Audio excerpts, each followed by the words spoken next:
Nous allons dans cette vidéo voir comment contacter le support, le service client de la plateforme Redot.pay.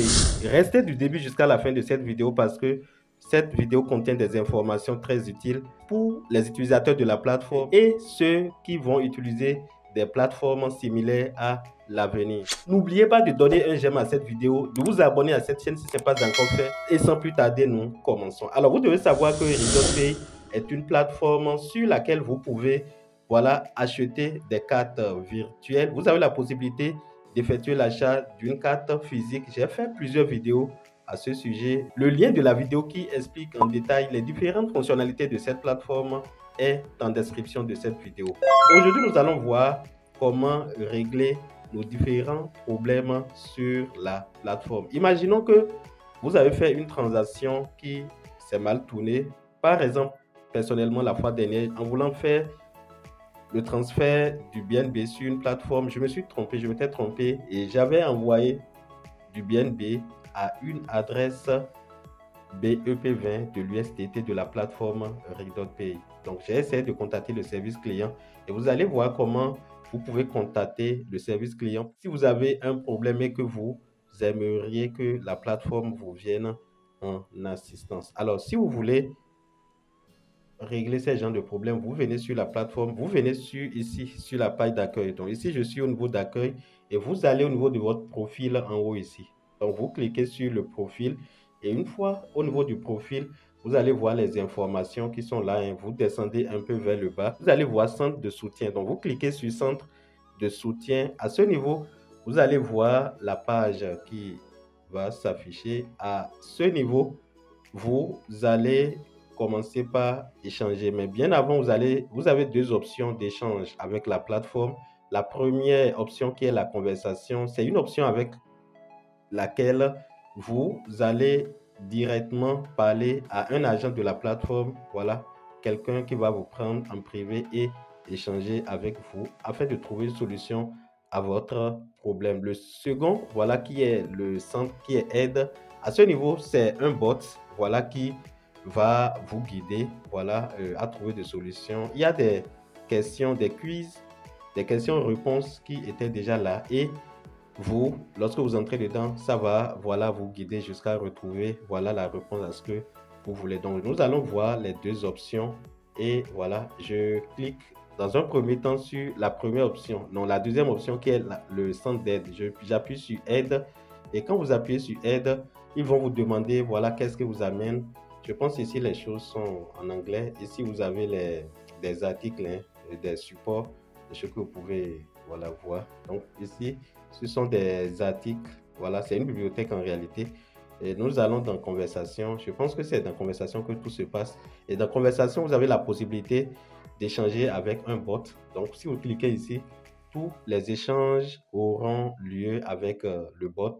Et lorsque vous appuyez en bas, vous allez échanger avec un service client. Donc, on va vous proposer, voilà, d'interagir avec quelqu'un, vous allez accepter. Et voilà un peu. Alors, je suppose que vous avez un problème, par exemple, de dépôt sur la plateforme. Et quand vous venez ici, vous allez dans un premier temps cliquer, voilà, sur le bot. Voilà la conversation avec le bot.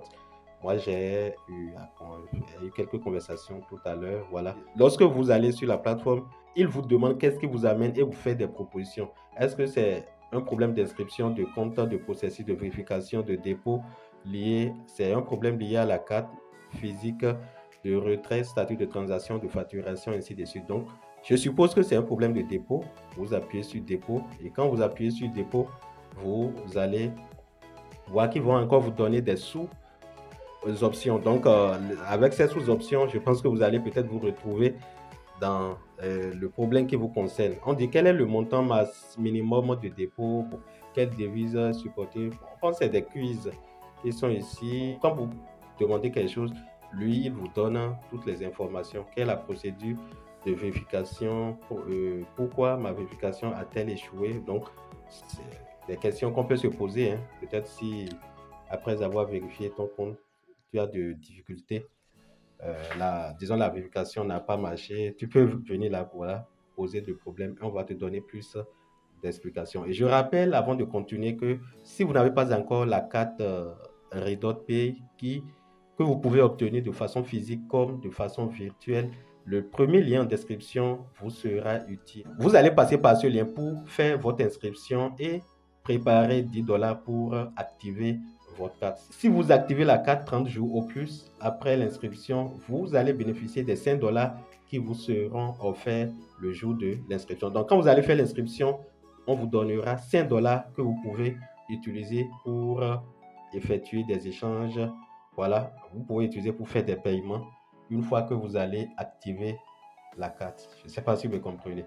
Mais si vous n'activez pas la carte, un mois après, les 5 $ vont partir. Donc, il serait mieux juste après l'inscription de faire la vérification et d'activer votre carte. Le minimum, activer la carte virtuelle et vous allez commencer par l'utiliser. Donc, vous allez bénéficier de ces 5 $ et tous les liens sont en description de la vidéo. Donc, je parlais, lorsque vous venez ici, vous pouvez faire des recherches à ce niveau-là. Et lorsque nous quittons ce niveau, je suppose que vous voulez parler à un service client. Je n'ai pas un problème maintenant, donc je ne vais pas les embêter. Je vais vous montrer une conversation que j'avais eue dans le passé ici. J'appuie ici, voilà. Donc c'est l'historique d'une conversation que j'avais eue avec eux. Alors ici, quand j'avais... Pas les choses sont en anglais. Je vais un peu en haut. Vous allez voir ici... Voilà un peu à quoi ressemble la conversation. Bon, d'abord, dans un premier temps, c'est avec le bot que j'avais commencé. Et voilà, j'ai posé mon problème. Et après, quand on a évolué, qu'est-ce qui vous amène? Donc, j'ai commencé la conversation avec la conversation proprement dite avec l'assistant même. C'est ça qui a commencé ici. Donc, voilà, en ce moment, il est venu.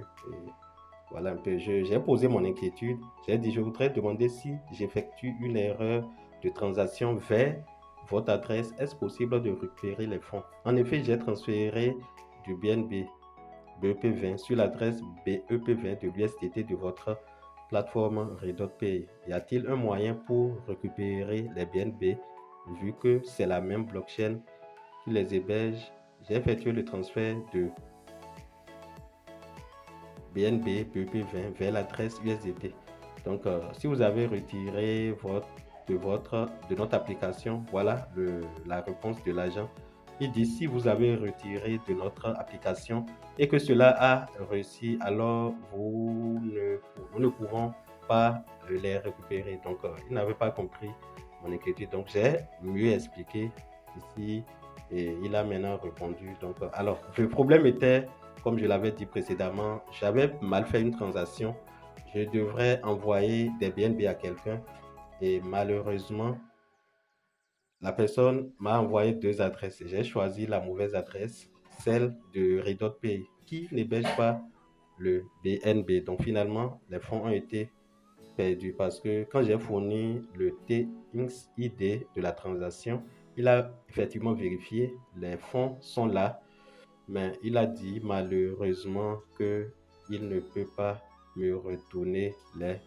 Voilà un peu comment vous pouvez contacter le support de la plateforme. Donc, spécialement pour ce problème de transaction, si vous voulez faire des dépôts sur la plateforme, faites beaucoup attention, respectez le réseau que vous avez copié pour ne pas perdre de l'argent. Donc, si vous faites l'erreur d'envoyer une autre crypto-monnaie sur le portefeuille en lieu et place de l'autre, même si c'est la même blockchain, vous allez perdre simplement vos fonds. Voilà tout ce que j'aimerais vous montrer dans cette vidéo, cette fonctionnalité qui aidera plus d'un. J'espère que cette vidéo vous a été utile. Donnez un j'aime, abonnez-vous à cette chaîne si ce n'est pas encore fait. Rejoignez-nous nos différents canaux de discussion, notamment notre forum WhatsApp et notre canal Telegram. Tous les liens sont en description de cette vidéo. Chers amis, on se dit à la prochaine vidéo. Bye!